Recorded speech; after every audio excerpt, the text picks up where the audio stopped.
What is social networking addiction? The first question I have to answer is that I have to give an outline briefly about what is understood by the term social media addiction in each of the three texts. In the first text, Leslie Walker, What is social networking addiction?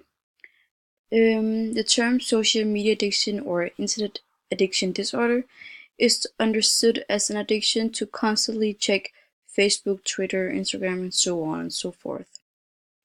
But why do we constantly need to check these social medias?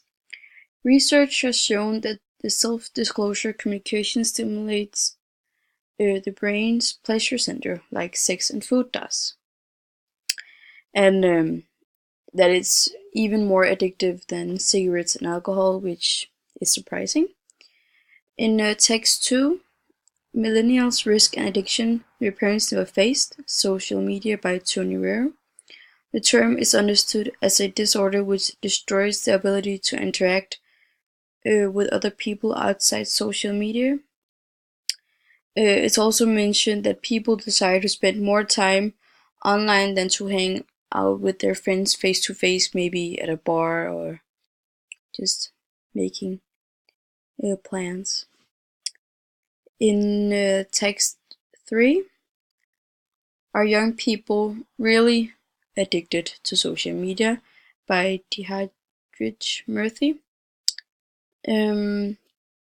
The term social media addiction isn't a real term, and in the text the writer means that it's just how our society is these days, and that the young generation is just painted with another brush than their parents, because social media was a part of their childhood, and the internet was a part of their childhood, so we are not really addicted, but that's just how we think, that's only the way we see the world. The second question is, how does Tony Ware argue for his views in text 2? And I should give examples from the text.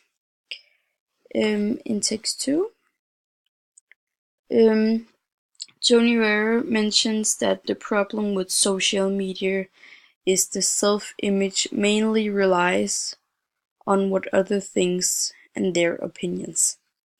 He mentioned this at page 2, line 64 to 66.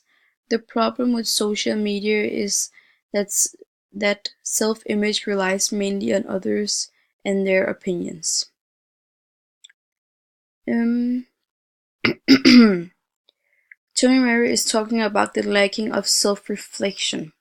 Most young people rely on the ability to reflect on their thinking and feeling and behaving to form their self-image on social media. Even though there is an official term called social media addiction, he thinks that we really need to start focusing on the importance of the so-called disorder.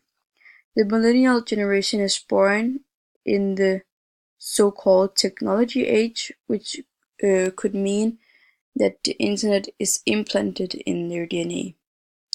Tony Ware himself mentions that the digital age has changed the nature of addiction in millennials. The addiction is no longer the typical drugs or alcohol or cigarettes. It has now been replaced with social media.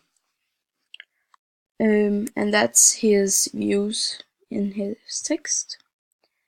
The third and last question is, taking your starting point in one of the three texts, discuss some of the possible consequences of social media addiction. I've chosen to take my starting point in text 1. And it's the text, What is Social Networking Addiction by Leslie Walker. And I think it's safe to say that social networking addiction sure is a major problem these days. Leslie Walker is using a lot of ethos, which is the use of statistics, such as the one she uses from Chicago University, right here, or the one she uses from Harvard University, right here. The research from Harvard shows that self-disclosure communication stimulates the brain the same way as sex and food does, as I mentioned before. It's actually mentioned here. They found that the self-disclosure communication stimulates the brain's pleasure centers, much like sex and food do. And I think it's crazy to think about. It's even more addictive than alcohol and cigarettes, which used to be the main topic when you talk about different forms of addictions. Through the years, these common addictions have been replaced with social media, which is way less harmful to the body than other things is.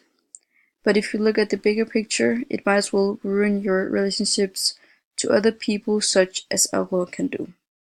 So on the other hand, it might even be as harmful as alcohol if you talk about the social aspect of it. If you drink, smoke, or do drugs, you will often ruin your social relationship because you are more focused on that than on real life.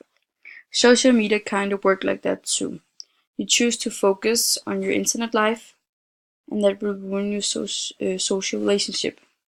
So these consequences of social media might be as harmful as drugs, cigarettes, and alcohol, and that's really a shame because there is more to life than just your phone, tablet, or computer.